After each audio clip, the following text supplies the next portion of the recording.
come on down to Highbury, you can see Thierry Henry. He is the best player you will ever see. Thierry Henry. Now if you come on down to Highbury. Hello and welcome back to From Dial Square to Where with me and Ryan today. How are you, Ryan? Yeah, I'm good, thanks. Withdrawal symptoms are kicking in properly, and I want pre-season already. Bloody hell! Yeah, I know. Me too. I hate the summer in that aspect. I mean, I love the weather. I love all the other parts of summer, but no football is pretty crap, to be perfectly honest. Well, especially when it's meant to be a World Cup, and then we've got to wait till November for the World Cup. Yeah, I know. At least we've got the Women's Euros. I'm going to watch that. That should be good. Yeah, Danielle Van der Donk called it to the national side, so that's another positive. Yeah, that's good. And some new contract renewals at the Arsenal ladies, which is always good news as well. And he's just walked off. But we're going to, now the dust has settled on the season, we can have a bit more of a chat about, what's been going on. Current Arsenal news as well. A lot of the gossip. We've got some more players that have been linked with us today, which is quite interesting when you look through the media. So we'll have a chat about that as well. But I don't know where Ryan just literally walked off. Excuse me. So I'll have to hang on just for a second to when he gets back into. Sorry about that. There he is. Sorry about that. Yeah, someone was just saying off downstairs that the weather's so bad here in London, the sky's not working at all. So, oh, really? Yeah. Nightmare. Because what we've had today, we've had it all the weather today. And I know it's off topic, obviously, for the start of the podcast, but we've had sun, we've had rain, we've had thunder, we had more rain, we've had thunder again. Which is so great. You've got dogs that are on edge at their tender age of what they are. Yeah. And you can still see it's drizzling outside, but it's affecting the sky. Fantastic. God, bloody hell, dude. Well, I put on Twitter, I don't know if you've seen it yet, but it was only a few minutes ago. I'm getting a puppy tomorrow, so that's one thing I'm looking forward to. Cool. What yeah. Looking at off topic for the podcast, but still. A golden doodle. He's a cross between a golden retriever and a poodle. Oh, okay, that's cool. Yeah, very, very cute. Or temporary? Yeah, permanent thing. Oh, that's cool. Yeah. Poor little Mike. He's only 16 weeks old. But the owner had three puppies. Got rid of the other two straight away, but getting a bit desperate with the third one for work reasons and everything. So he was going to have to be sent to the Dogs Trust if no one took him by the weekend. So I'm going to go and pick him up tomorrow. So looking forward to that. It'll keep me busy, like having another child. I'll get him after the podcast. I'm at the Emirates next time. Well, it's called. The kids have named him. Kids have named him Kayo after Bukayo Saka. So I'm going to have a little Kayo running around. But still, I know this is the end of the season, but there's still a fair bit of stuff to talk about. I mean, Gabriel Jesus is still very, very sort of in the melting pot, if you like. He's away on international duty at the moment, so not a lot is going to happen probably whilst that's going on until he gets back. But the other interesting link we had recently was Alexander Zinchenko. I don't know whether you saw that one. I mean, I think that's a really, really interesting link. I mean, one thing I can say is that all the players have been linked to, such as Tielemans and Gabriel Jesus, and obviously, and with him, I like these style of players, and I think he's a really underrated player for Man City. He's not playing starting every game and all that, but he's a really, really good squad player to have. He changed the game and virtually sort of helped them win the league in the last game of the season, if you remember. Yeah, City. I came off with highlights for that, and when you consider obviously what the emotional side and mental side of what's happening in his personal life with his family and all over in Ukraine and what's going off there, it hasn't affected him in the sense of how he performed on the pitch either. No, not at all. And like people have said about there's links with Jesus, Zinchenko was obviously there when Arteta was there. He's been there that long, so he knows. Like, them two players, if they did come, they'd know the mannerisms and what Arteta would expect. Definitely, yeah. That's what I like. And I listened to BBC World Football podcast, the one with Pat Nevin, and which I really, really like. It's really interesting. And there was a really good interview with him on it this week after they won the league, and it's prior to the, obviously, Scotland versus Ukraine game coming up.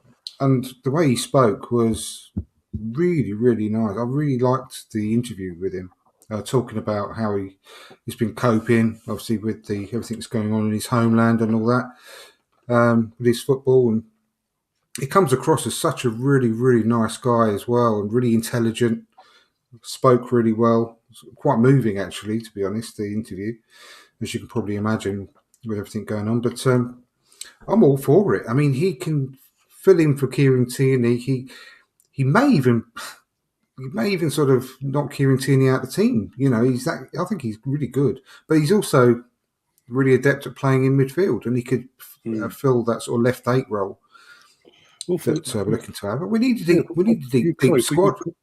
For Ukraine itself, before he went to Man City, he was known as a left midfielder. Yeah, exactly. So, as you say, he is adaptable. He's not going to... He's never kicked off. He's never caused any trouble at City either in terms of being a squad player or just in general, his general behaviour. So, and he, again, like Jesus, he wouldn't need time to settle in. And all these players have been linked to so far, the majority of them anyway, or either playing currently in the Premier League at other clubs and won't need that time to settle in, or in one case, knows the club inside out anyway. Yeah, exactly. Funnily enough, you know, obviously we've been talking about this player as well for quite a few weeks on this podcast and your podcast. And according to the Daily Mail, which, you know, take it or leave it as to whether you think it's any kind of concrete links there at all, but Arsenal are interested in signing Richarlison as well, according to them. I've heard that this morning. I've seen the snippets of that this morning, yeah.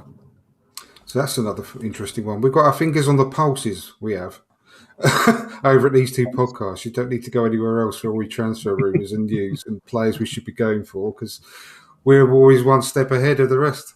Unless the Daily Mail have obviously been listening to our podcasts, and maybe they got the link from there.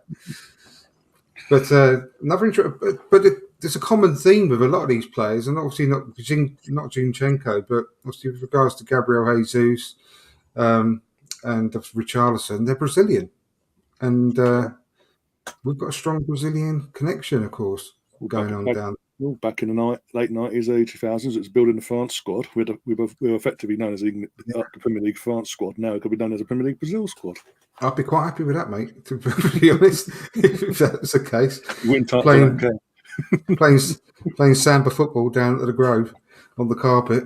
Bring back the old flag from back in the day as well, like with the old Brazil, the Brazil flag, like saying, like watching Arsenal instead of actually.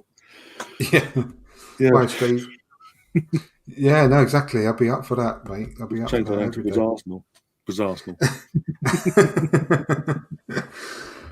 But no, I mean, we can come on to a bit more of all that sort of stuff a bit later on. There's a few other links that have been cropping up over the last few days. I'm sure it's going to continue across the summer, but obviously now the dust has settled.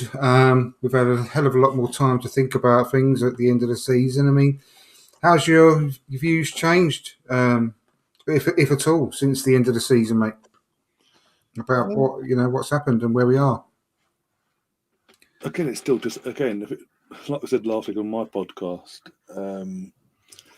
If we'd lost out the Champions League spot to anyone else, and I mean literally anyone else, it wouldn't be hurting as much as it does.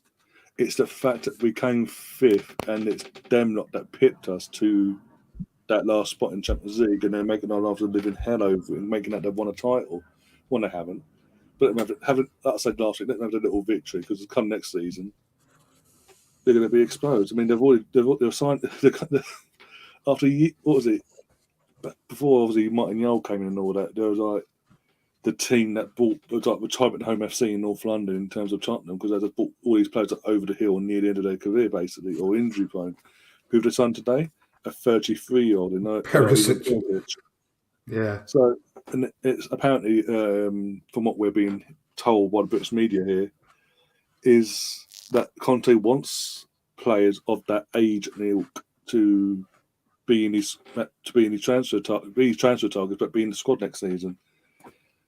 And obviously, Perisic is going to be—he's a good player. Don't get me wrong, but 33 years of age. I think if he'd come, when he was initially linked to the Premier League back 4 or 5 years ago, I think it would have been more concerning and a bit more. It would have more chance to put a stamp on the league. But 33, it's not.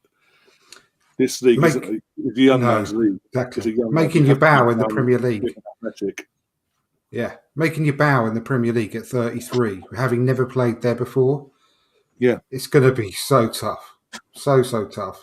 Whereas we're going down the route. Yes, we're still going by who we've been linked with and all that. They're still young players, but they've got Premier League proven, and they know they won't need time. As I said earlier, they don't need time to adapt. I mean, Tielemans, he wouldn't need. He would literally slot straight in because he knows the league inside. He's been here 4 or 5 years already. Zinchenko about the same time. Jesus has been here since he was 19. And it's all it is in terms of them players, we just, as I said, all they've got to do is adapt to a new city instead of a whole new league, a whole new culture. They know everything inside out. They know the players have played against them or played for them, depending on their nationalities and all that. Yeah. And two of them already know Arteta. There's someone else we've been linked to, we'll probably get onto later. So who, again, as I said earlier, knows the club inside out. And going by the price that's going around, it'd be an absolute. It's a no-brainer there. But we're going for experienced players, Premier League experienced players, but they're still within the age profile, the age bracket, the age profile. Yeah, what we've been doing for the last 12 months. But that little bit older, that little bit wiser, 24, 25-year-olds, perfect. Yeah, and that was my main takeaway from this season just gone, and I said last week on my podcast was we've done a fantastic job up till now. And again, in any other scenario, coming fifth to anyone else, in terms of them finishing finishing above us, it wouldn't have been such a hard ass scenario in terms of people having a meltdown over it. But my main thing was we need to go and get some experience now to help these players get over the line next year, or go push ourselves now. My main concern was the club was going to sit on the laurels and go, oh well, we've got back into Europe, and sort of go back to what they were under Wenger, and sort of throw the manager under the bus and hope for the best sort of thing, and hope they'll get into Europe every season. But going by what we've been linked with, if they pull off at least half, if not just over half of the players we've been linked with already, the likes of Tielemans, the one we're going to get into later, Jesus or Zinchenko, if we could pull at least them off, and a few squad players in, a few other squad players as well that we haven't heard of in terms of a Hickley or whatever, that I'll be happy with that. I'll be comfortable with that. I can then see the club are actually getting their act together in terms of the recruitment. They know what they're doing. They're not just signing anyone for the sake of it. And as I said, and as I've been trying to say, basically, we're adding, if we get these players, experience to the squad that will help the players that we've got currently, the likes of Saka, Smith Rowe, Martinelli, the guys of Gabriel, Ben White, Ramsdale, the players that I said last week hadn't been in that situation before. That was completely new to them. It just so happened that obviously the pressure of being in that situation in the last 3 games got to them, and 2 of them 3, and we didn't get over the line. I think injuries to Partey and Tierney had a contributing factor to that end of the season as well, because I think if we had them in the squad available and playing in the start 11 with their experience at other clubs, obviously, respectively, we might have just got over the line there. And that's the main difference. And then adding, assuming Tierney does a full season, hopefully touch wood, next season you've got Thomas Partey, hopefully touch wood, injury-free. And I keep saying, they'll round off in a second, a Tielemans, a Jesus and a Zinchenko to the squad as well, players that got the Premier League experience of getting over the line and going up one step further, etc. That could be that can only be a positive for us. It shows we're not just signing kids, players that have no experience whatsoever. We actually are now adding and looking to add experience. We're not just going for the cheap and cheerful option just for the sake of it. Yeah, exactly. Like I said, I like those sorts of names that are being linked to. I think they're really good, positive links. They're realistic links, but they're links that really fit into what we're looking at as a club moving forward. They make sense. Absolutely make sense. The quality of the players, the style of play, the experience that they hold, having played a lot of European football, a lot of Premier League football. And there's the type of profiles we're looking for. I mean, that's why I liked the look of Richarlison, because of the size of him, his presence in the box. He's almost, just don't give him any flares. No, exactly. But he's probably, good enough to lead the line at Arsenal, I'd say. But when you add players alongside him, like hopefully like a Gabriel Jesus as well, you're not going to be totally reliant on one person anymore as well. But we've also got the youngsters who are starting to score goals and chip in with goals. We've still not been confirmed, but obviously with regards to the Eddie Nketiah, strong suspicion that he's going to be making a U-turn and re-signing on. That's someone else that we've got there who can score goals, who's gaining experience as he goes along, who can fill in, playing the Europa League, playing the cup competitions. It's all looking positive. So I just hope that we can get things moving along a lot quicker. I mean, Aaron Hickey, I've mentioned several times in the last couple of weeks. I really like the look of him. He could be a very, very positive signing for backup, fullback. He can play right back and left back. Looks very, very talented. He's 6'1". Like I said, he almost mirrors the type of profile of Tomiyasu on the other side, being so tall. He's 6'1" or 6'2". I can't remember, one of the two, but very similar to Tomiyasu. And it'd be great to have some height and some strength in the team as well, some physical presence at the back. Yeah, definitely. And if obviously you've got him and Zinchenko, and Tierney wasn't back at the start of the season, you can put Zinchenko in at the start of the season. If Tierney's not available at the start of the season, we don't know yet, obviously, in terms of his injury. But if we had a full selection, because of our Europa League campaign we've got coming ahead of us now, you've got the option of playing someone like Aaron Hickey as a starter in the group stage, and sort of blood him in that way, instead of just throwing him into the Lions Den at Premier League level. Let him let him adapt back to the British culture. I know he's British, but let him adapt back to what it is over in England. Ease him in, see how he does on the European stage and that group stage side of things for the first half of the season. And if worst case scenario, the worst was to happen to if we were to get Zinchenko or Tierney, and they had a knock or an illness or COVID or whatever, worst case scenario happens there, we've got someone who's got some game time behind him on the European stage. He's not going to be completely a fish out of water, so to speak. He's going to have a bit of game time, match time experience with the club. Yeah, exactly. And I think got players we've mentioned as well. I think it's going to be a real positive being back in the Europa League, for the fact that players that are coming through and the academy players will start to get a lot more first team football. Like Amari Hutchinson and Marcelo Flores and all the rest of them. Even Omar Rekik as well. Yeah.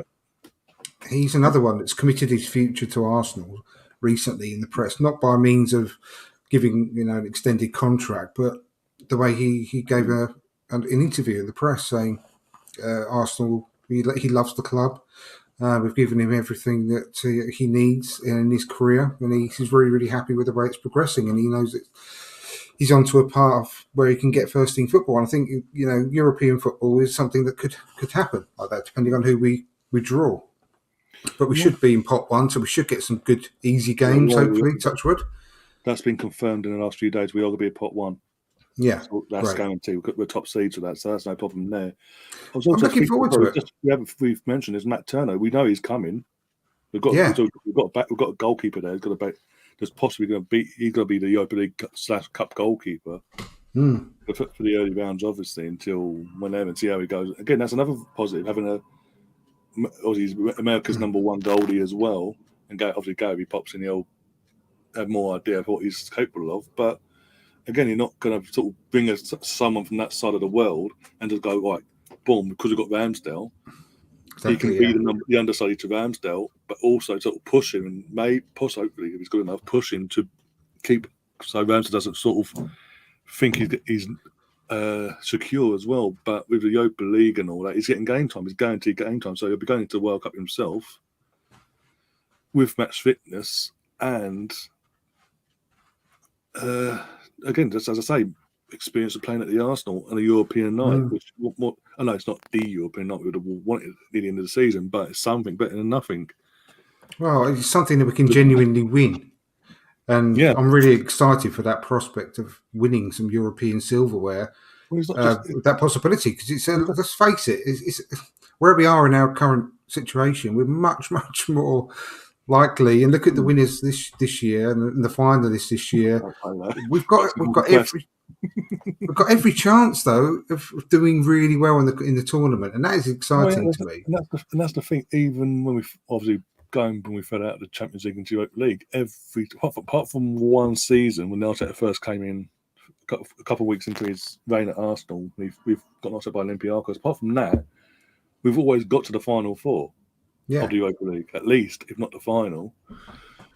So we are capable. We are as a club capable of doing that. It's just getting the right players, the right blend. And I think now, at this moment in time, as you say, we are more than capable of winning that competition. I think this season, even though we weren't in it, the Final Four itself shown that if we were there, if we'd been in the Final Four, with all due respect to the teams that are there, instead of one of them three, we were one of the four there, we'd have got to the final. We would have won it. And not took it to extra time penalties and all that jazz, but still, we would have won that. And if we were to win it next year, I don't even know where the final. I think it's in Poland or something. I think I don't need to double check that in a sec. Actually, Budapest. Budapest. So Hungary. That's going to be interesting. With everything going off, with everything there with the old right, Stan, behind closed doors, international wise. But if we were to enter that, we are in competition. But if we were to go all the way to the final and we were to win it, that'd be our first European competition we've won since '94. With this current crop of players going into a Champions League the following season, then it gives them that confidence boost that they can make it up. They can do it on a European stage. And hopefully they can make that step up the following season. But it gives them a confidence boost. They can win that. They've got that hoodoo off their back after how many years it would have been of the club not winning something on a European stage. All the great players we've had over the years, and how close we've come in 2006, 2000, get Galatasaray and the UEFA Cup, and then most recently 2019, to get that as a players to get that hoodoo off the club's back. That's something else the players will sort of thrive off of, and that's something different. And again, the feel good factor around the club and the fan base will get stronger, and be more believed going into if you did do that. That the following season we can maybe not win it straight away, but we could go far in the Champions League. Absolutely. Season, we had that sort of prestige, get that used to that European glory, because like we're saying over the course of certain clubs' history, like for example Liverpool this weekend just gone, they've won six. They've won six Champions League titles, and in their history, and they're renowned to having that heritage, that pedigree of European football. That you a club like Liverpool that could have that heritage that you sort of certain clubs go down a European night, at Anfield or anything, etc. They have that fear factor about them, and I think we need that. We need to sort of put our feet firmly in the European soil now and just start winning silverware in Europe, competing. Absolutely, so we're not just there to make up the numbers. Yeah, definitely. We're more than capable of doing that as a club. Like I say, we've shown that we can go far over the last few seasons in the Europa League. We just need to make that one further step and actually get over the line, because that would just be so exciting for me to see Arsenal win a European Cup again.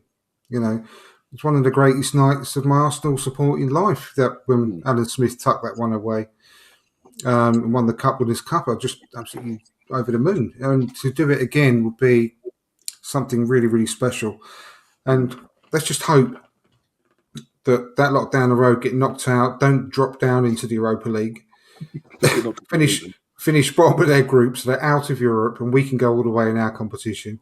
If that was to happen, after all the shove their gloating up their arses. Yeah, after all the stick they've given us for the last couple of weeks since they were the league finished and all that, if they were to fall out of the Champions League completely, like Europe completely, and finish fourth in their group, I'll be the worst person to come across if there was a Tottenham fan.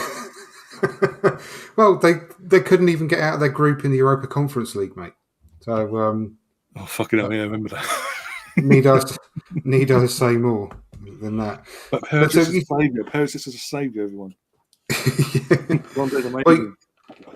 Well, you spoke about Matt Turner, who's coming in, a new goalkeeper from America, who sounds like an Emmerdale character. But this brings me on to Bernd Leno, because I think it's really odd that there's hardly any links for clubs coming in for Bernd Leno, who's hasn't done much wrong for Arsenal. He's been a good, solid goalkeeper for Arsenal. Everyone has to say that, really. There's noises about Benfica for $8.5 million, but I'm just quite staggered, really, that no one else is coming in for him. I mean, I know he's only got a year left on his contract, but he's dropped out of the Germany national team because he's not been playing for Arsenal. That's only because he hasn't been getting games, not because he's not good enough. So you can say he's a Germany international goalkeeper. Played to a very high standard throughout his time with us. I don't get it that no more teams aren't coming in for him. Can't you think? I mean, surely, even though he's got a year left on his contract, we should be looking at 10 million plus for him at least. Sure, I mean, at least the very minimum we should be looking at is 10 million. And I was thinking as well, I find it odd. Sam mentioned Newcastle. I was even thinking possibly, I know it might be downgrade for him in his mind, but one of the three clubs that have come up could do with a goalkeeper like him. Wouldn't do any harm in that sense. He's Premier League experienced, he's a good shot stopper and all that jazz. He very rarely makes a mistake. I mean, he made a couple in his time at Arsenal, but you can literally count on maybe one hand the amount of mistakes he's made that led to goals, etc. Yeah. Again, that experience of what he has wouldn't do anyone any harm, and it's again we keep saying this on our podcast and on here as well, is that it's World Cup year, and surely he'll want to get back into the frame of being in the national team at least for the World Cup. Not that we want to sit for a month for the sake of going for a free and a sign-on bonus this time next year. Sorry, he's not going to want to sit on the bench, surely, and he knows there's literally a World Cup this year. It's in November, but he's not going to want to stay. Surely he's going to go somewhere where he's guaranteed to be number one, be it Newcastle or wherever, or even Benfica, and get himself back in reckoning to be one of the three goalkeepers. Maybe won't be number one because obviously got Neuer and all that, or Ter Stegen. But to be one of them three goalkeepers at a World Cup, just as a backup, basically, at your mentality, either way, even as a backup, you'd want to be there just in case. Absolutely, of course you would. That stands for Leno's biggest problem is that he was born a mute. That is that is the biggest worry, because like the first thing I think of when you talk about Leno mistakes, and it's not like what some people will class a howler or anything like that, but what sort of annoyed me a little bit was the first game of the season against Brentford, when he got boxed in and they scored from a throw-in.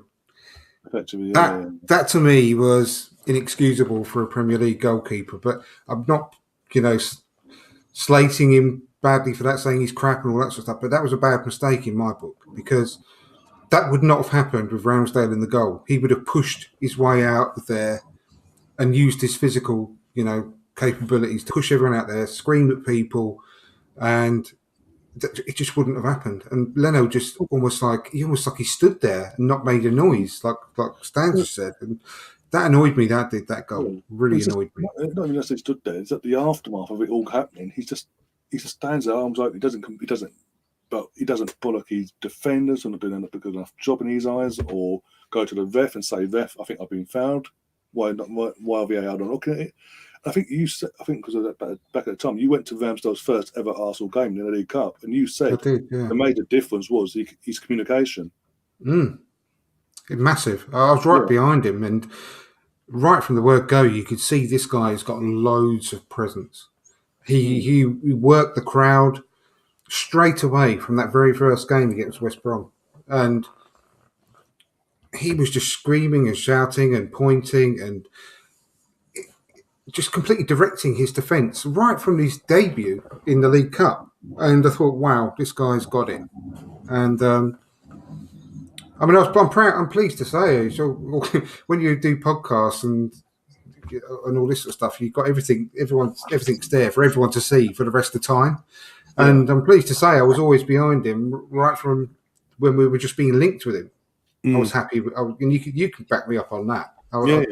But and I was happy with the signing. But even so, I was still really, really pleasantly surprised and quite shocked in a way how quickly he adapted to becoming Arsenal's number one.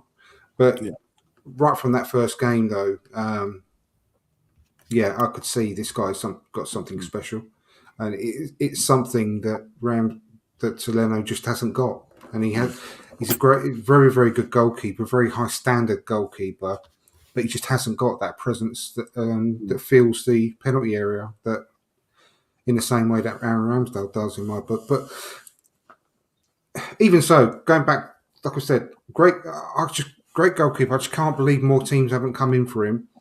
And I can't believe there's not more teams coming for hardly any.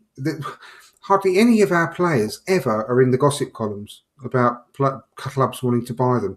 Like Hector Bellerin, another one that can do a great job for some team somewhere, but it's only Real Betis. Only Real Betis who are pleading poverty, who's saying they can't afford him. There's no one else. I mean, this is another weird one.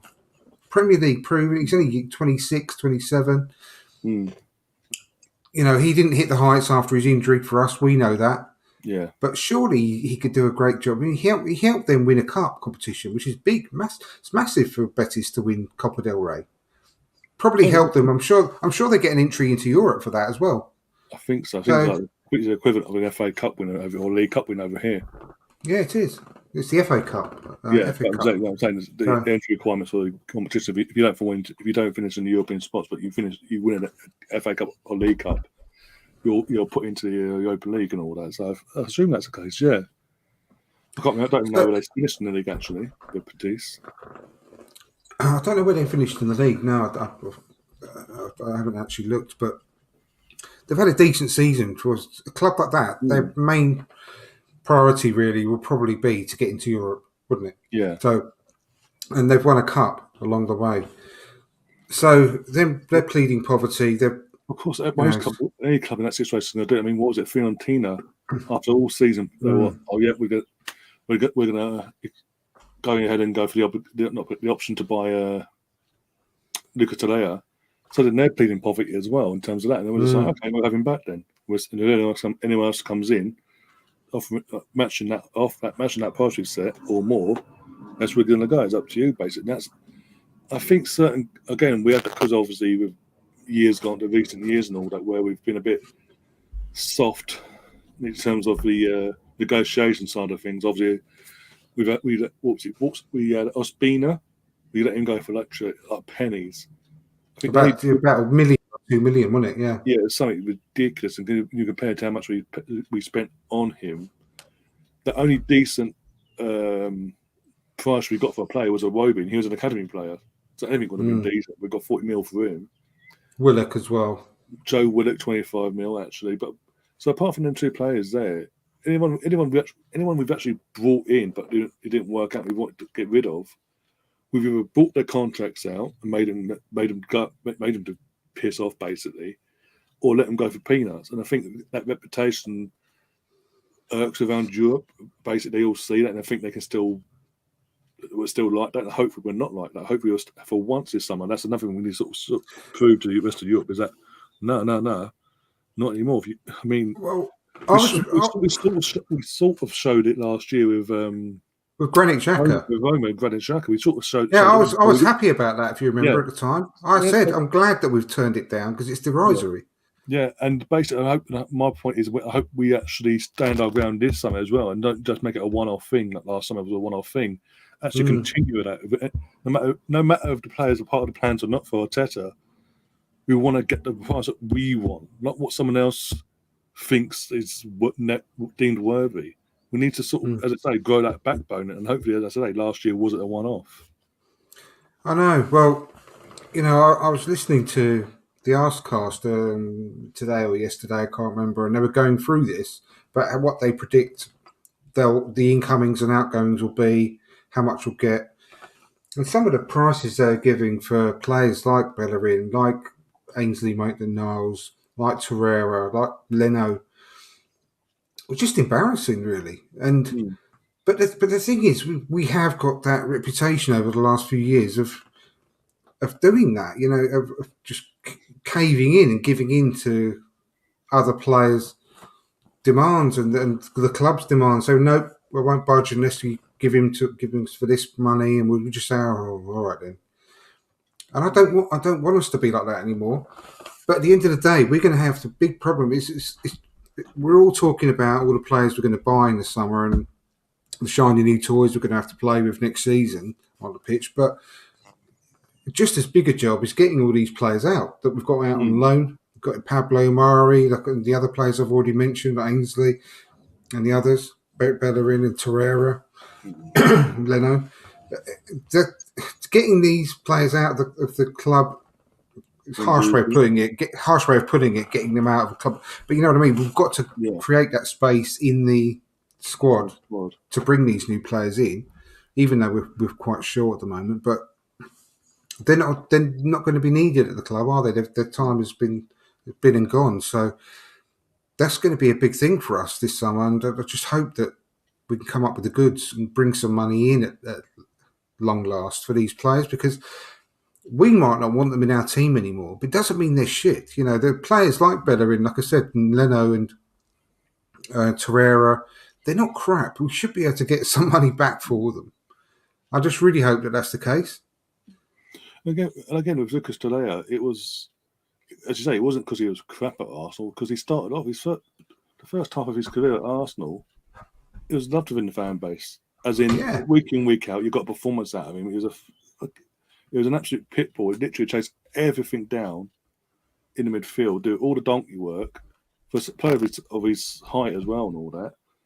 It's just when we came up for the second season under Emery had some brain fart moment where he thought Lucas Torreira would be good number 10. And it completely ruined. He never, confidence-wise, he never recovered from that. It's like, I know Stan's obviously joking. You won't get much free. I mean, a bag of Monster Munch and a pot noodle. But the kid played so well in the run-up to winning us the FA Cup and got into the England team. He's a really good player. He may have problems with his attitude and so on and so forth, but young English player as well. Yeah, he's a really young, good English talent. Yeah. And the fact that we can't get money for these players is really been a worry and a concern over the last few years. I mean, if he played for Leicester, for example, or someone else, full well that they would get really good money for someone like Ainsley Maitland-Niles. Yeah.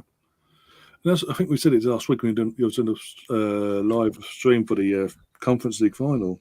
We talked about this situation, exactly this, and it was like, if only he just wised up and for once acted like an adult instead of throwing his toys at his son because he's not playing midfield all the time, and realised being a versatile player isn't the worst thing in the world. Playing right back occasionally or left back occasionally or anywhere across the back line in midfield isn't the worst thing in the world. It could actually. Well, look at Zinchenko again.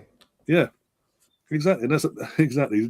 He's known as a left midfielder, goes to Man City, becomes a left back in terms of his club, but still plays a left midfield for his country. But the reason he got an England call in terms of Ainsley was because he was playing the full-back role for Arsenal. And as you say, part of the FA Cup triumph / Community Shield win over Liverpool that season. He was brilliant. He was really good at that point as well. Let's not forget that. Exactly. It's a bit straight in the vault, and he's still stubborn enough. It's that youthfulness, that youthful stubbornness. We've all had it growing up. I don't care what anyone says. And he wants to dig his heels in because he wants to play midfield. And we said this last week. When Sam Allardyce is telling you after you've been on loan at West Brom for half a season, go back to Arsenal and take what's given to you. That's saying something in terms of if Sam Allardyce doesn't see you as a midfielder in any club in Premier League, let alone a struggling West Brom side, and he's telling you to take what you're fucking given, you take it. So what does Ainsley go and do? He comes back, does a stupid post on Instagram on deadline day, then wonders why he barely plays first half of this the season just gone. And while we were so like, okay, Roma's here, they want you, piss off basically. And again, Mourinho, he started like 2 games under Mourinho when he first joined there, this second half of the season. He hasn't played, he's barely played since. He didn't even play in the final to shore things up. It's really frustrating because take away all of that stuff, he's still a really good, talented English player, young English player. He was good enough to get into the England team, good enough to get a FA Cup winners medal. And we're talking about getting a packet of Monster Munch and a pot noodle for him. Prussian Frank. This is the problem. I mean, I don't care what anyone says. That kid is worth some decent money, and it's a concern because we do need this money because there's only going to be a certain amount of money that we're going to be able to spend, and we need to make some more to spend to buy another player. Even like if you pull together the money you get for Leno, you get for Bellerin, and you get for Ainsley Maitland-Niles. If we could get just a half decent fee for all of those, that could go to one really good, useful squad player. So we need to be able to do that, and that's my only concern really for this summer is whether we can get our asses together. Because for full well, like I said earlier, if he played for, and I think Colonel just said, that if Harry Maguire was at Leicester, they'd sell him for good money. I said about that. If Ainsley Maitland-Niles played for Leicester, or if Ainsley Maitland-Niles, especially if he came through the ranks at Liverpool, they'd be getting 35 million quid for him. Well, you have to play a game and get 35 mil. But yeah. I mean, we laugh and joke, but he's played over 100 games for Arsenal, and that is by no mean feat for someone of his age. And like I said, he's a winner. He's got a cup on his medal. He plays for England. Got in the England squad. So, and we're talking about getting nothing for him. It just winds me up. But again, go back to it. It's always his own doing. The way his career sort of stagnated over the last 18 months or so, maybe more, it's down to his own doing. Because it's his youthful stubbornness that, if I'm not playing midfield, I don't want to be here. He goes off elsewhere. And he can't even get in the midfield of a West Brom team that are struggling. Let alone he goes off to play under Mourinho. He can't get in the Roma squad. It's frustrating, mate. That's really frustrating. We could have used him. When Sam Allardyce is telling you, go back to Arsenal and be grateful for what you're fucking given, do it. Don't come back, cause more problems for yourself. For once, his career stagnating the way it has isn't on Arsenal or Arteta or anyone else but him. No, exactly. He's got no one else to blame but himself. And we've said this before over the last few weeks, but he could, in one position or another across the pitch, he could have played near enough every game since January for Arsenal if he'd have really worked for it. Right back, left back, or even in midfield. He could have played pretty much every game since he went away. So it's a sad state of affairs, to be perfectly honest, regarding all that sort of stuff, because we do need to do a hell of a lot of work this summer with the outgoings, almost just as important as the incomings in some ways, because we need to, one will facilitate the other in lots of cases. So I just hope they're doing a lot of work already behind the scenes. But they'll probably most of them will be on holiday at the moment, which is a bit of a bummer. What are the other sort of main sort of areas of gossip that sort of caught your eye this week that maybe we haven't already spoken about? Have you come across anything? Thursday Nabry. Well, yes, that's a good one to come on to. That's the main one I've seen a lot this last few days. Actually. Yeah, it is. And I mean, it'll be lovely, wouldn't it, to have him back? For 35 or 40 mil, give or take. That's what the asking price is, apparently, 1 year left in his contract. And again, he comes back, he knows the club inside out. It's not like, again, I know he's played most of his career in Germany. He played a bit, obviously, briefly. He started his career at Arsenal, West Brom, and all that. But most of his proper career, personal career, has been in Germany, Wolfsburg, and then Bayern Munich. He's developed a winning mentality with Bayern Munich. He's played Champions League football. He has that hunger, that desire. Still, he's a German international now. I think it's the start for Germany as well in that side of things. So again, he knows the club. Coming back to London, to Arsenal, he knows the club inside out. He knows the place in the area inside out in terms of London itself. So he wouldn't need that time to adapt either. In that sense, it's not like it's a very unique situation where a player coming from a club from abroad knows everything inside. It doesn't need that time to adapt, like a normal player would. No, that's right. Again, it makes sense. It's competition for that in the front three as well, and the experience. Again, it's experience. He's bringing experience to the scene. It's as I said earlier, but everyone we've been linked with, they all make sense and they all bring experience, one way or another. 100%, yeah. And he's still only 25, 26 years old. Yeah.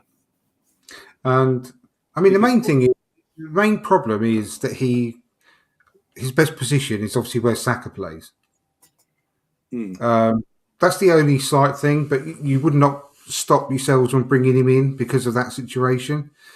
But it is an issue for everyone. Saka obviously won our player of the season, didn't he? And apparently, part of his reason why he wants to sort of leave Bayern Munich, not Germany in general, but just leave Bayern Munich because he wants to play down the middle. Well, if that's the case, then that's would benefit. Because even if we brought Jesus in still and Nabry, like you said before, Jesus, he can play anywhere across the front three. So it's not like if we brought Jesus in and Nabry is like all competition. Like, Eddie's got to be third choice or something like that. It's actually we're bringing in players that are versatile in Jesus, versatile in Nabry. Even though he wants to play apparently wants to play down the middle, he can be versatile because he can play out on the wing as well. So worst case scenario, if something happened to Saka where you need a bit of vest, you can put Jesus already down the middle one for a couple of games, and Nabry can just pull out for a couple of games to suck it up, go out that wing, and feel comfortable. He knows he's not going to feel uncomfortable being in that situation. Because again, we've had so many. We've shown it this season near the end because of injuries, but we've had players where because of injuries we're just putting them. We're just putting them out of position, at their natural position, and throw them in a position they've ever played in their entire career, or they have played, but it's not a position they would. But for example, obviously, the Granit Xhaka against Brighton near the end of the season after the international break, we put him at left back for some bizarre reason. He doesn't. It's not his natural position. He's never played. He doesn't do well in that position, let alone feel comfortable. Whereas, what was it? Arshavin as well. Arshavin was someone who liked to play play in the middle, but he was getting played out in the wing. No matter where you put him, unless you played him in his natural position, obviously it didn't make sense if you put him anywhere else across the front line. Whereas now, like I say, Jesus can go across the front three. Nabry, if he wants to play down the middle, he can. But he can play across. He's a versatile player who if he couldn't play his natural position for a couple of games, wouldn't be the worst thing in the world. He wouldn't kick off like Jesus because they are comfortable playing enough positions across the three. And again, that's not the worst thing. Again, in modern day football now, we don't really have, especially looking in England, an out-and-out striker. I mean, in terms of Man City and Liverpool, top two teams in the country, look at their front lines, and not one of them, because across the front lines, none of them are natural strikers. They're just false nines or wingers or whatever that can play across the front line, that are comfortable with going anywhere you tell them to play. bang. That's the Man City model, and I've been saying that for ages, haven't I? I'm positive that's the way he wants to go. That's why I started talking about Jesus a while ago, because I think he wants to follow that model where the front three are completely interchangeable. It is. Sam mentions in the chat as well. Podolski was an out-and-out centre forward striker, basically. Come to us. Wenger always played him out of the fucking wing. I know. I think it didn't look like. I didn't feel like even for Podolski. And again, we would have got more out of Podolski, in my opinion, if we played it down the middle. But obviously, Giroud being Giroud and all that. I know. I really liked Podolski. I think I think all the Arsenal fans like Podolski. But I just can't see it happen. I totally agree with Stan. I mean, when Gnabry to Liverpool and a swap deal with Mane makes sense to me. That just makes bags of sense. Almost too much sense. I think. But what Bayern Munich, in terms of that, it makes sense from a Liverpool perspective as an overhaul. But would Bayern Munich want to strengthen a European rival? Because even though they're getting Mane, who's in his 30s, but they're then strengthening Liverpool by giving them Gnabry, who's, as you say, he's early to mid 20s. But neither of them want to be where they are, do they? And can you say that Gnabry's better than Mane when you say? I mean, when you think of everything they've won, there's more longevity in Gnabry. I know that, yeah. I know that he could get to that stage where he's better, but at this moment in time, no. But he could get to that point. Whereas with Mane, his age now, there's only one way he can go.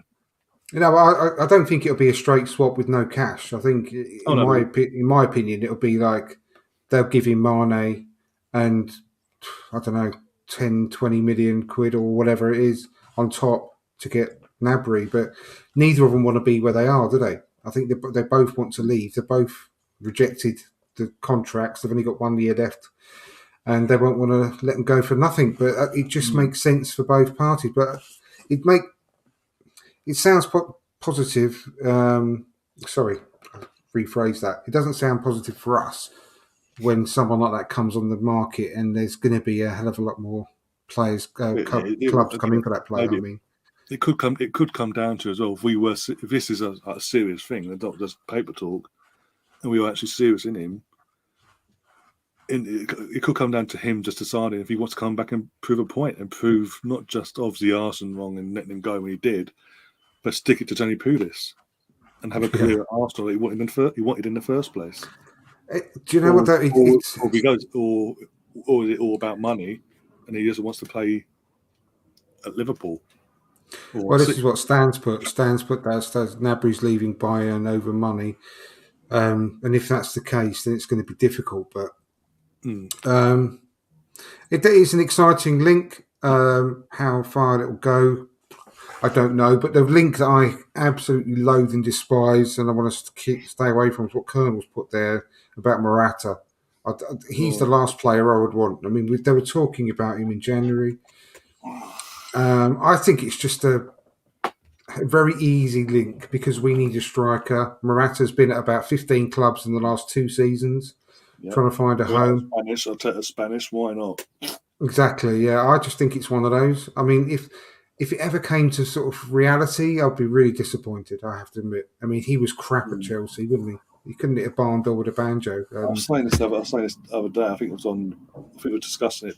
We were on the watch along, or talked to someone else. I can't remember who I was talking to now. It might have been on the watch along we did on last week. How this guy has had a career where he's played at Real Madrid twice, Atletico Madrid, Chelsea, been linked to United, played at Juventus twice, is beyond me, and now he's been linked to us. It's bizarre, and he's absolutely crap. He's one of them ones you need. He's clearly a confidence player. He needs an arm around him. He's that sort of player, basically.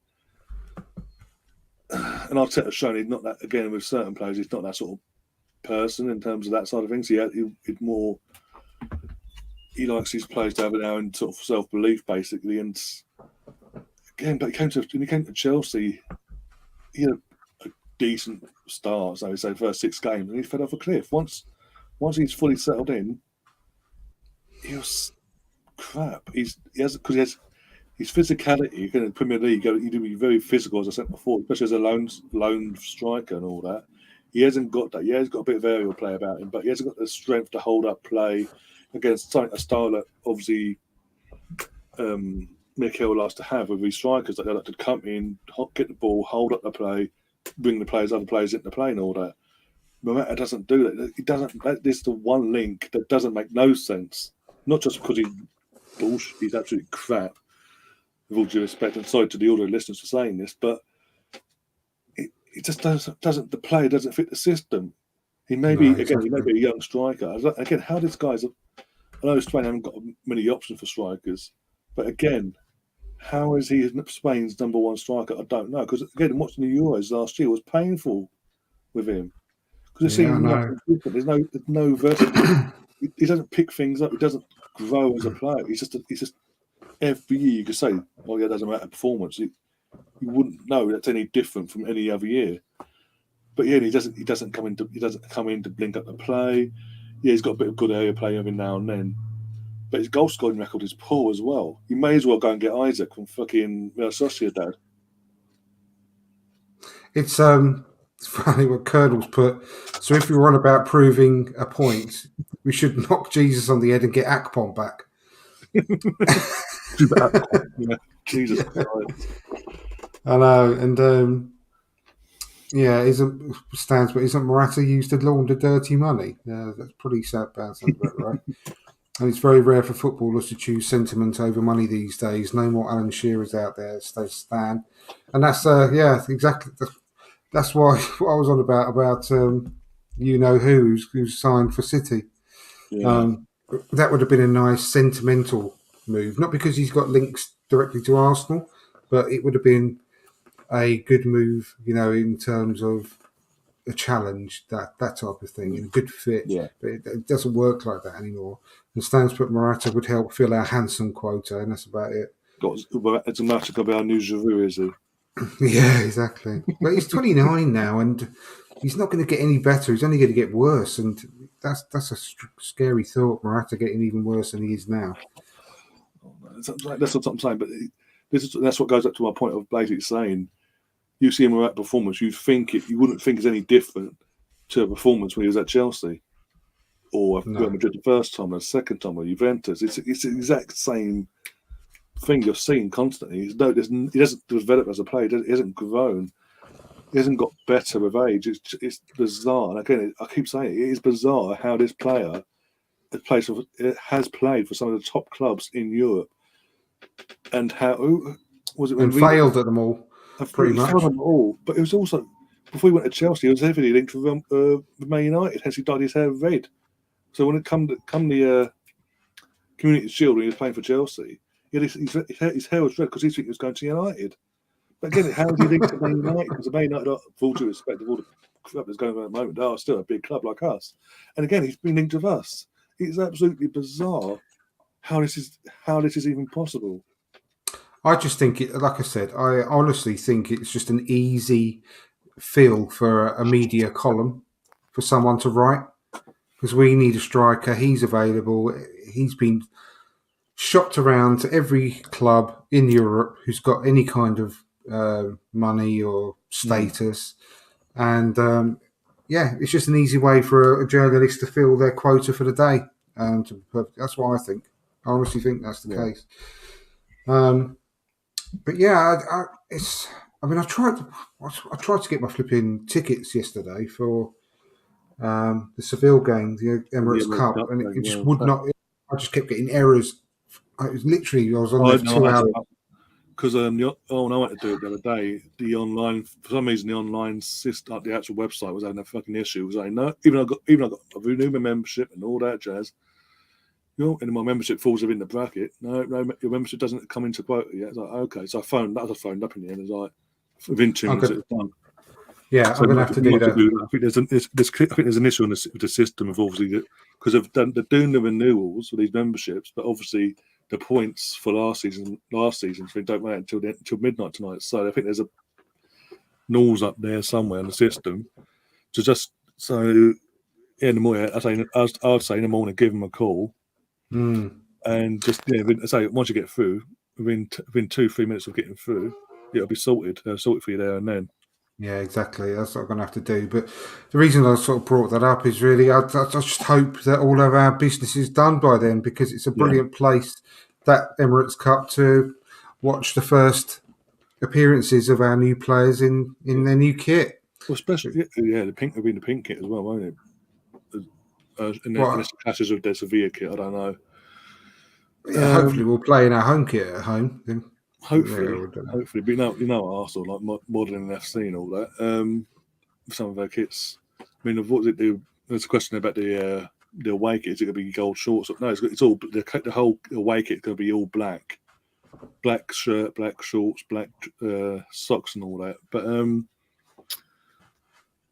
I'm trying to think, because I think they do launch before the season starts. They do release they are going to release the third shirt, the pink one, just before the season starts. So that's going to be interesting when they do that. Might be doing it in America, maybe. Maybe. But with the going back to you what I was saying before about the Sevilla game and all that. Yeah, again, because of this World Cup being where it is going to be in November. Ideally, I want our business done by that weekend when we play Sevilla, because literally not long after, I think about a week or so later, the season starts. I know. The Europa League and all that will start early as well because of that. Because they've got to basically, I don't know how they're going to get around this, but basically, the European competitive group stage has got to be done for the World Cup, because obviously the rules in place.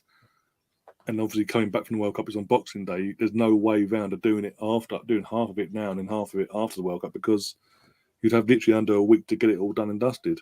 So we're going to do absolutely the games after a season where we've played very few games. It seems the start of the season is going to be absolutely crazy. We are going to be non-stop. I think it's going to be pretty much once the European competition comes into play, apart from the occasional League Cup game once a month. For the first couple of months of the season, all the European games are going to be squashed in between that. So it's going to feel like every week we're playing European football next season. I know. Well, that's the World Cup. That's what I said a few weeks ago. It's more important than ever this summer to get all your deals done early. That's what I'm saying. Because I hate it when we try to bring it about this year. It's going to be it's more critical than ever. It'll be stupid if we do it because I say, as I was saying. You look at it, as I say, we're playing every group's game before the World Cup, which is in was it mid-November it starts? And you've got a week off before that happens anyway. So it's literally like early November when you've got to go and get yourselves ready for your country and all that. So in the space of, let's say, we're starting in early August as well. I think it's August 6th, by the way, the league starts, I think. I'll double check that in a sec. It is August the 6th, yeah. August 6th, so say 2-3 weeks. I think normally it'd be like 2 weeks into a season, but I think with obviously all this, it's going to be European competition. European competition will probably start in a week or two later, and then it's going to be literally, apart from the League Cup game, to be settling in between Europe, not just for us, but for all the teams in Europe as well. And we are going to need. It makes so much sense. I know it's Arsenal, but it makes so much sense to have your business done as early as possible. So not only do the players got time to bed in to the new clubs, etc., and get a pre-season under their belt with their new club and get adapted to the system, but their match fitness at the club is spot on. Otherwise, we're going to find ourselves in a position where we're going to be what we were for the last half of the season, where we're fielding under 23s on the bench again. Yeah, I couldn't agree more. And the players will push for an early move in order so that they can do all that stuff themselves, because they will want to be playing from the start of the season in order to retain or get an international place for the World Cup. So they're going to want this as well. They're not going to want their representatives to be dragging their heels of this time around, this summer, leave it till last minute. They're not going to want that, because they will want to be settled for the World Cup. Well, in 16 to 17 days' time, we're going to know our league fixtures as well. Yeah. Because of how early the season starts. So it's going to, before you know it, it's going to be pre-season. And as I say, I want everything done prior to that Emirates Cup game. If we're still looking to do big deals by that weekend or afterwards, I'm concerned. But we'll see. There'll be one or two, I'm sure of it, because that's the way it always works. But we need to get the bulk of it done at the very least before then, because it's June tomorrow. I know it's like that's a stupid, strange statement, but it's June tomorrow, right? Yep. So that means the Emirates Cup is next month. Yep. So our first preseason game was on the 16th of July. Yeah. A month after we find out Premier League fixtures. Yeah. Preseason starts on the 1st of July in terms of then getting back into work and training and all that crap. But our first game is Everton in the States, then Orlando City a couple of days later, then Chelsea, then we come back and in the end of July for the Emirates Cup game. And I think there's 4 England games this month, isn't there? This month, yeah, with the Nations League. Bollocks. We've got to play Hungary twice, Germany and Italy. It makes so much sense to the fucking 4 England games, which means all the training that goes with that. Yeah. We all thought that Emil Smith-Rowe was going to be having a nice rest. He's not, because he's on with the under-23, under-21s. Yeah, that's it. So, and then pre-season starts, like you said, on July the 1st. So that's 4 weeks away. Yeah. So these players are going to get no rest whatsoever. No, literally no rest. You think understandably, a Scotland-Ukraine situation. Obviously, Scotland-Ukraine game was on Wednesday. You'd understand that, and obviously, whoever wins, they're playing in Wales. You'd understand that being an international side of things to get that out of the way of all the other games to qualify for the World Cup. But these England, for example, England, do they really need to play a Nations League? And it's the busybodies upstairs in the suits that don't give a shit clearly because these players are getting run into the ground again. They should be playing the fringe players. That's all they should be playing. All of them should be the fringe players. We've been saying for God knows how long, but especially now, as you just said, we're now literally a month away, effectively, from pre-season starting, and literally 4 weeks later, the season starts nice and early on the 6th of August, and then from the 6th, I will say from the 6th of August, but naturally, no, there's no rest. These players are getting no rest whatsoever. Normally, they'd go away 2-3 weeks with the friends and family, have a nice holiday with the friends and family, come back nice and refreshed use this June period as the rest period, come back on the 1st of July, nice and refreshed, all ready to go, get themselves back in the shape, play their pre-seasons, and off they go. But it's literally non-stop now. It's like these players are going to be on turbo mode, non-stop, literally from the start of last season, just gone, all the way through now to the end of next season. I know. Back when I was young, the players used to have the entire summer off. And then when they came back in for pre-season, they'd all have beer bellies. They'd all be a stone overweight. And they'd have to start running on sand and up and down hills in order to work off the weight. That's how it was. But now, they literally have maybe a week, 2 weeks tops to just rest up. And that's it. They're on it. And even when they're on holiday, they're posting pictures on Instagram and videos of them running in the sun, keeping fit, sweating, in the gym. This is why I've always, since I've announced this Nations League bullshit.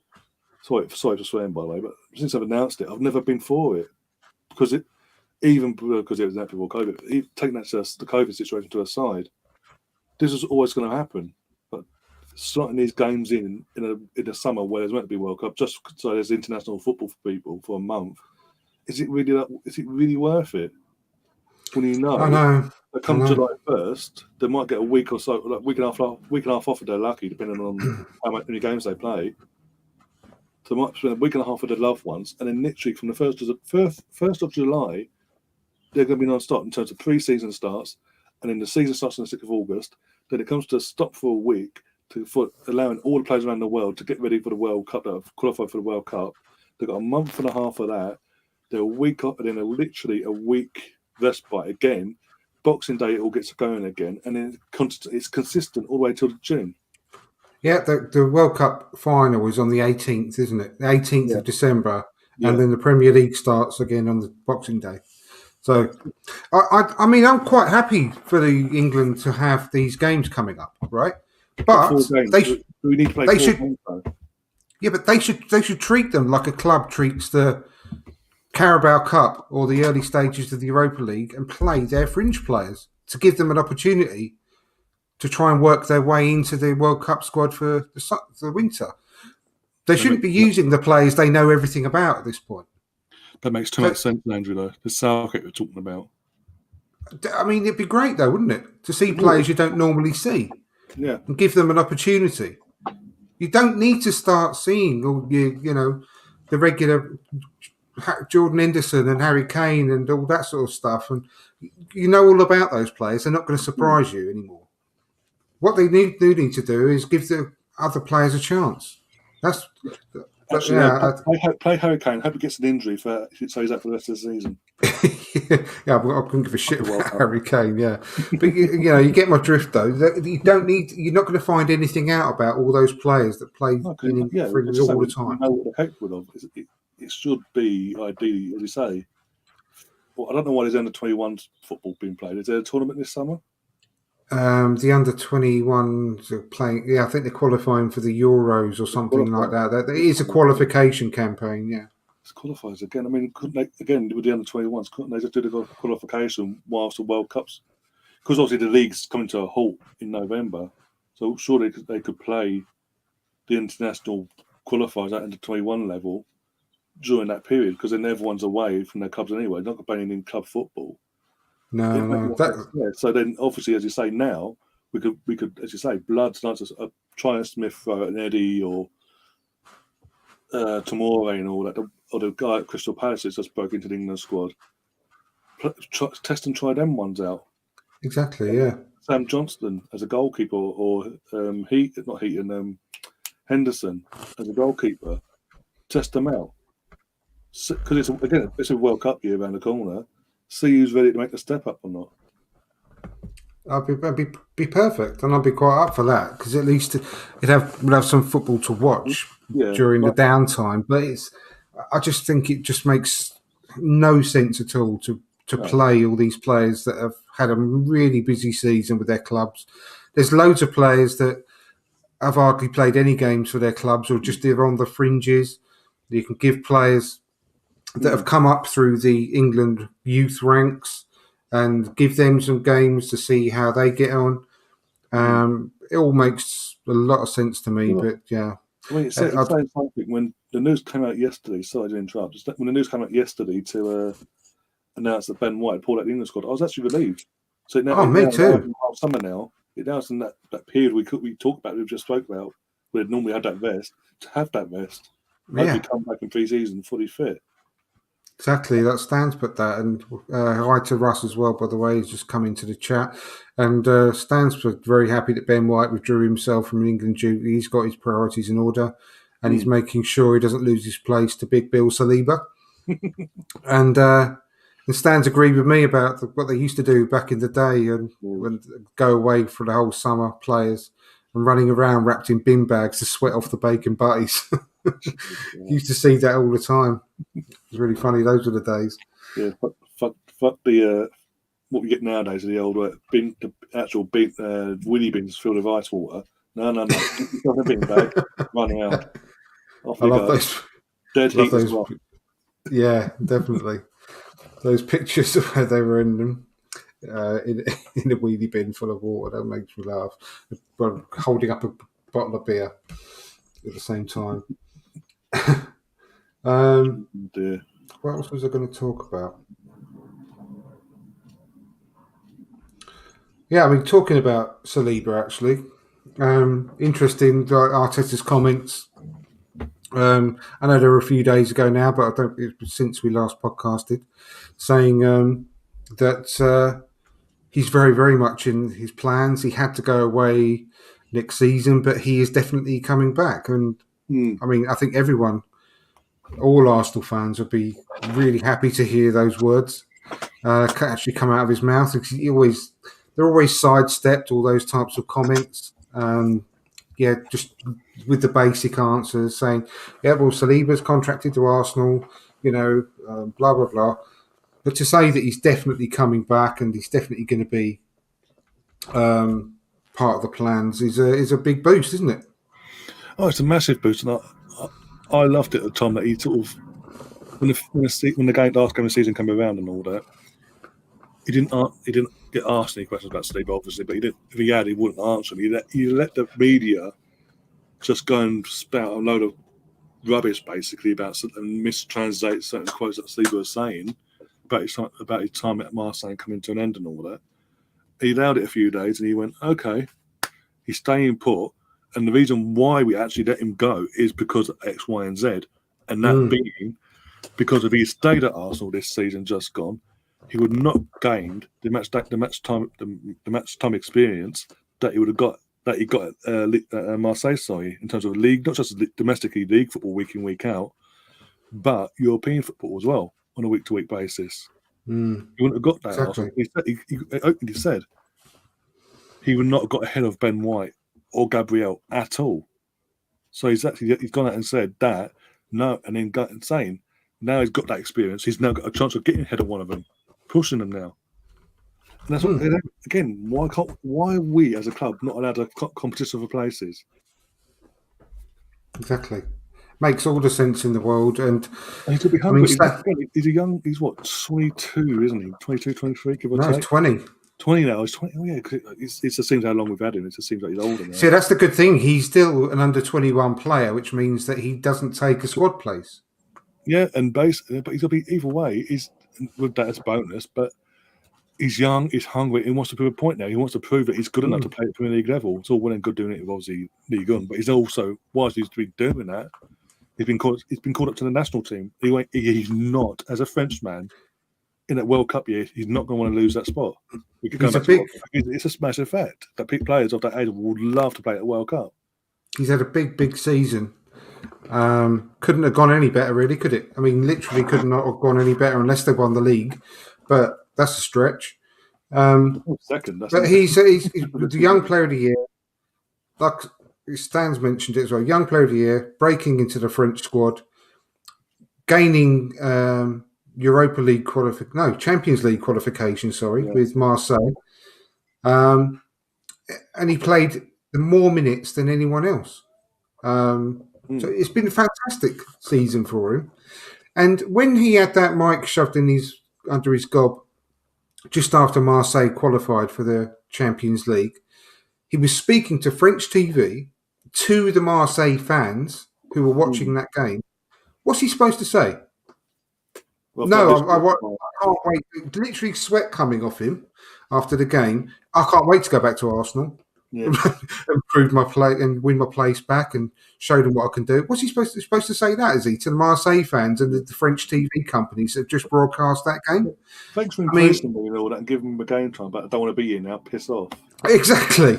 So of course he's going to big up Marseille. Of course he's going to say, "Oh, I'd love to stay and play in the Champions League with Marseille," because he's still at that point. He's still a Marseille player, having just qualified for the Champions League. So for people to read too much into that stuff really makes me think, seriously? I mean, you've got to take things into context. You've got to understand the situation he was in at that particular point. He's not going to completely upset 60,000 Marseille fans in the stadium and however many million Marseille fans are watching on TV at that particular point, are they? Is he? So you've got to be a bit dim to misconstrue that sort of situation. You really have. But I just hope that, to God, that the relationship is very strong when he comes back with the rest of the squad, with Arteta. I'm sure it will be, because he's the right sort of age to fit right into with loads of our squad players, as we all know. And I can't wait to see him, be given a chance next season. I think it's really exciting. It's like the old cliche of him being a new signing, but it literally is, because he's never played for us before. Never played an actual regular game for us, no. So it literally will be like a new signing. So I can't wait to see him. And hello to Mr. Bungles, just come in the chat.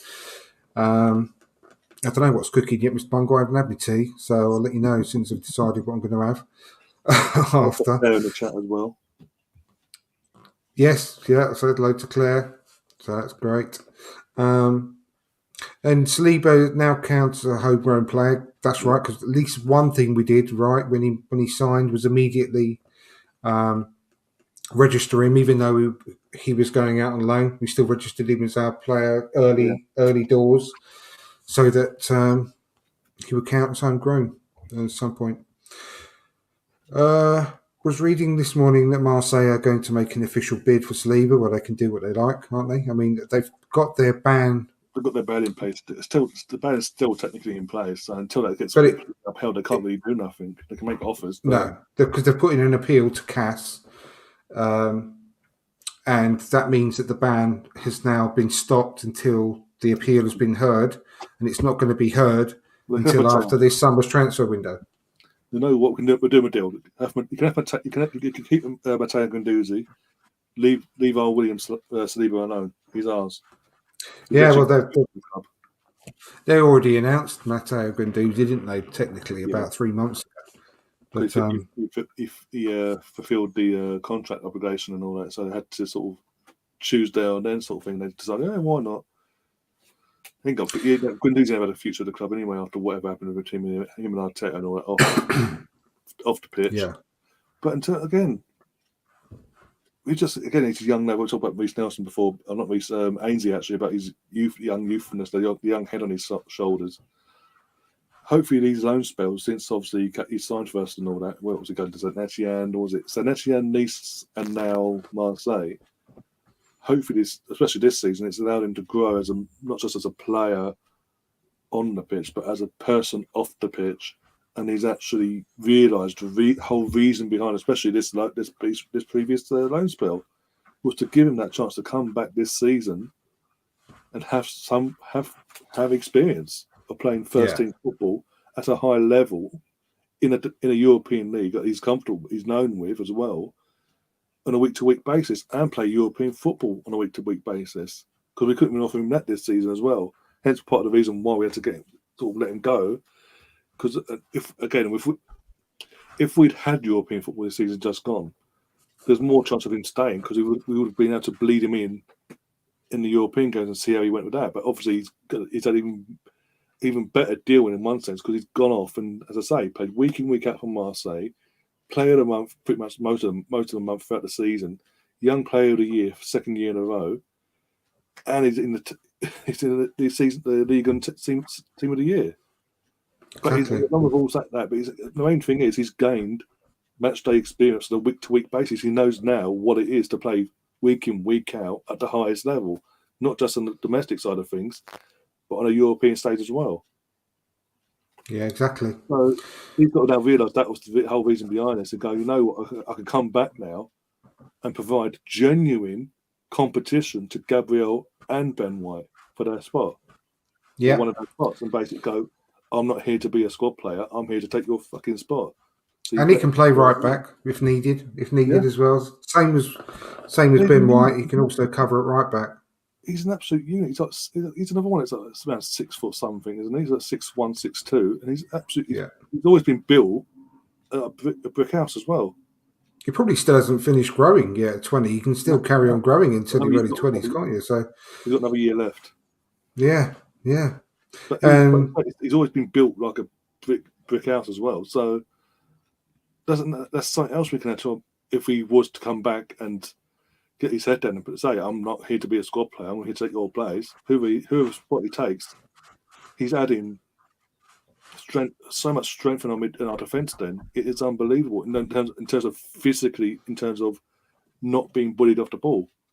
We've seen in clips this season where there's players 10 times around his sort of size and all that stature, and he bullies them.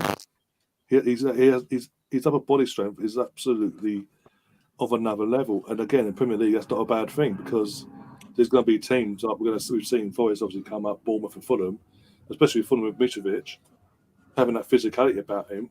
It's not a bad thing to have someone like Saliba who has the build of a absolute specimen of an athlete, heavyweight boxer. Yeah, literally, he's basically like the French version of an AJ, basically in terms of his height and build. And you're thinking, okay, we're going to bully Arsenal today, and you see Saliba on the bench. You see him in fact. You're thinking, okay, you can have to point to Arsenal because literally you're not going to get past him. You want to see players like that in the tunnel, don't you? Yeah, from what we've seen from Saliba, especially this loan spell, and the bits and snippets we've seen of him here and there throughout the season, he doesn't suffer fools. He ain't going to allow you to just bounce off him, basically, or run past him. He is going to stand his ground and defend. He has actually learnt his craft. Definitely. I mean, you want to see players of that stature lining up in the tunnel against the opposition, and you can just intimidate the opposition. We used to win the game in the tunnel before we walked out to the pitch because of the units we had in our squad.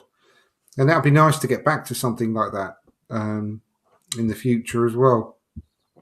A few more comments. I said Saliba's now counted as a homegrown player for us. That's right.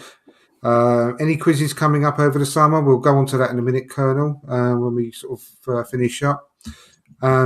Us leaving Saliba unregistered for 6 months and not loading him out was criminal. That was a big mistake by us. Yeah, definitely. And I wonder what will happen to Reece Nelson. I said this a couple of weeks ago, Stan.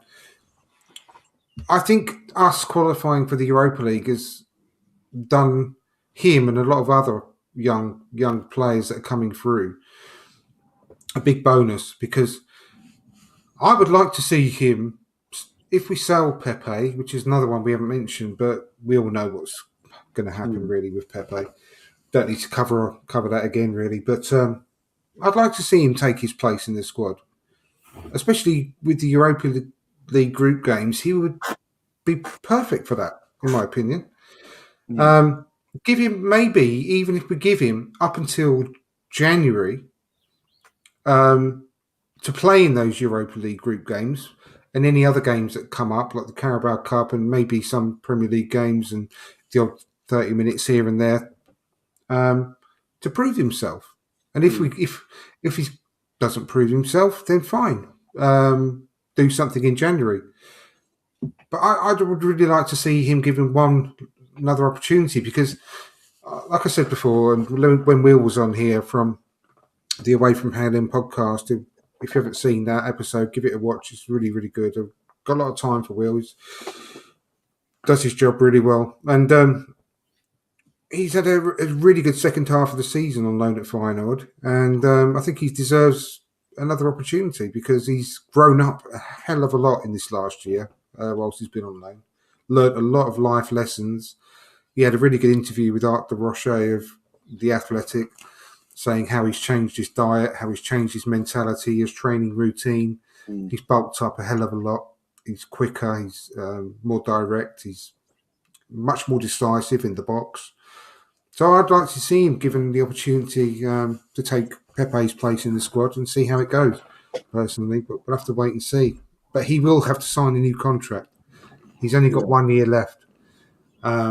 So we either sell him for a minimal amount of money this summer, what you could ever get for him with a year left on his contract, although he has risen his profile during this loan spell, which is good. But I'd like us to see us give him an extension to his contract, give him another 6 months at least to prove himself, and then maybe we can get some money for him then if he doesn't quite work out. That's my ideal situation, because I've always liked him. Ever since he was at the under-23s and under-18s, he's always been a huge talent. But anyway, what have you got coming up then, Ryan? Not just this week, but maybe any ideas for the summer? In terms of the summer, obviously got a few weeks to sort of kill, but overall, I think me and Mike have been talking. Mike McDonald does the quizzes over on my channel, and basically the idea is to bring them back for the summer, so a stock fill gap for that the summer, bring them back in and see how we go for next season, and see how we go next season. All the games we've got coming up thick and fast. We've got to probably not this weekend, probably the next weekend, start that up again. I'm trying to think now. Trying to think. Anything newsworthy to report in terms of actually concrete?